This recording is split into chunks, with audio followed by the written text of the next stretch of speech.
Introducing the government's Cash for Clunkers program. In short, here's how it works. I go to the bank and borrow a whole bunch of $100 bills. I walk down to the sidewalk and I stop you. And I say, hey, do you have a $100 bill? And you say, maybe. And I said, hey, I'll give you two $100 bills if I can have your $100 bill, because it's old and kind of wrinkly, and then I'll burn your $100 bill and you get two of mine. Sounds like a really great deal for America, right? Who wouldn't pass that up? That's kind of like how Cash for Clunkers works.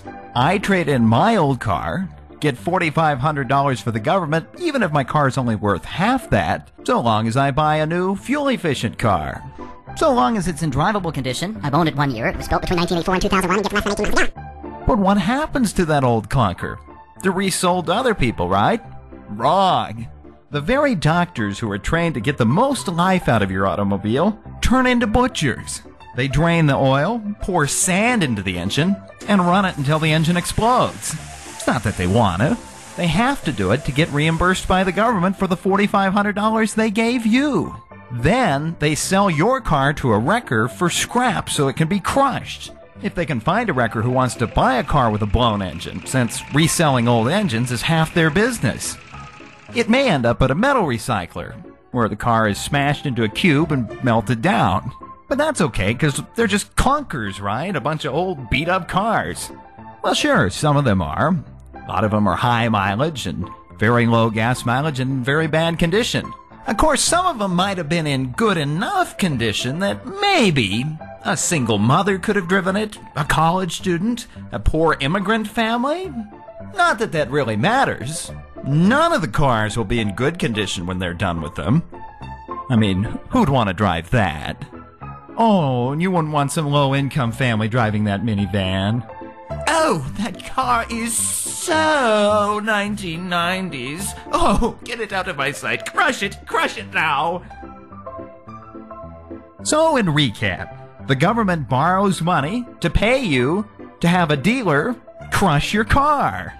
But if that isn't good enough, the program runs out of money and they go back and say, wow, it's so successful. We went out on the sidewalk and we kept giving people two $100 bills and burning their old ones, and they kept coming back for more. We need to go borrow more money. Now, I think we need to hold it here for a minute.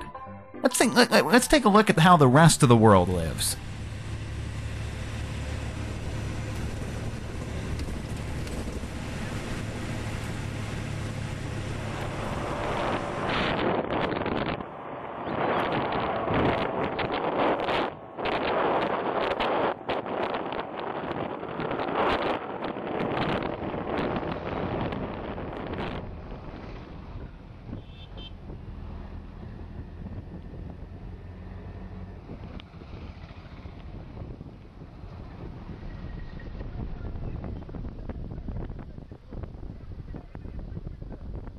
The Obama administration is going to give me $8,000 for this truck, along with the Chrysler Corporation that's going to match it.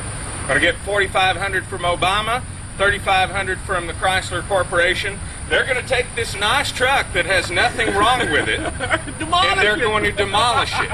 By this afternoon, it will not have an engine, and it will have no glass, and then they will ship it off to a plant that will flatten it, smash.